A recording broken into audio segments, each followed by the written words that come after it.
What's up everybody, and welcome to Sanctuary Farms. Today we have a really exciting project which has been in the making for 2 years now.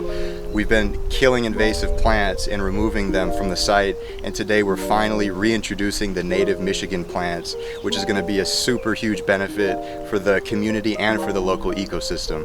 So we're going to be seeding thousands of wildflowers right here in this area. We got some awesome volunteers helping out with the project, and so stay tuned.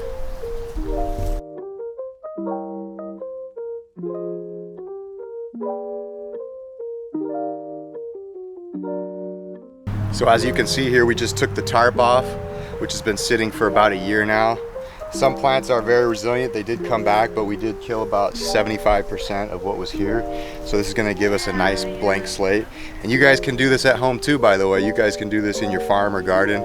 It's a pretty easy, simple way. If you don't have some heavy equipment, all you gotta do is get that tarp, put it down on the invasive plants, let it cook for a while, and then when you're ready, remove it, and then you can seed the wildflowers.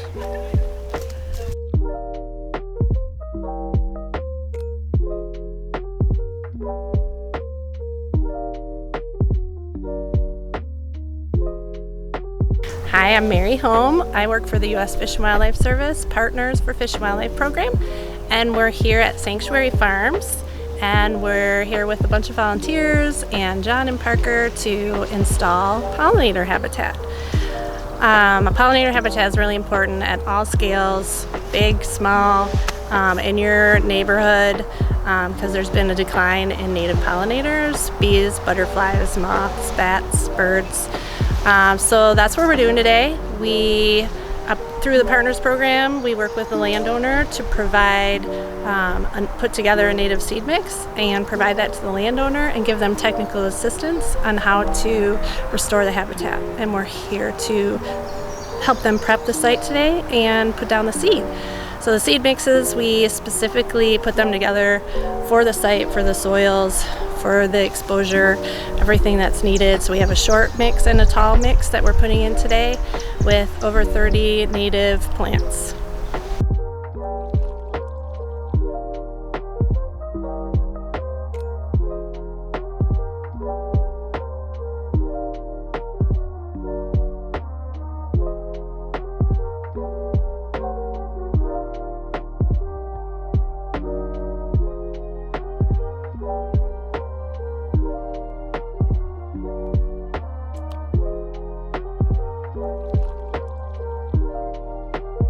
Having a pollinator garden is not only good for the soil and greater ecology, it's also good for the community because it provides a beautiful curated green space for folks to come and convene.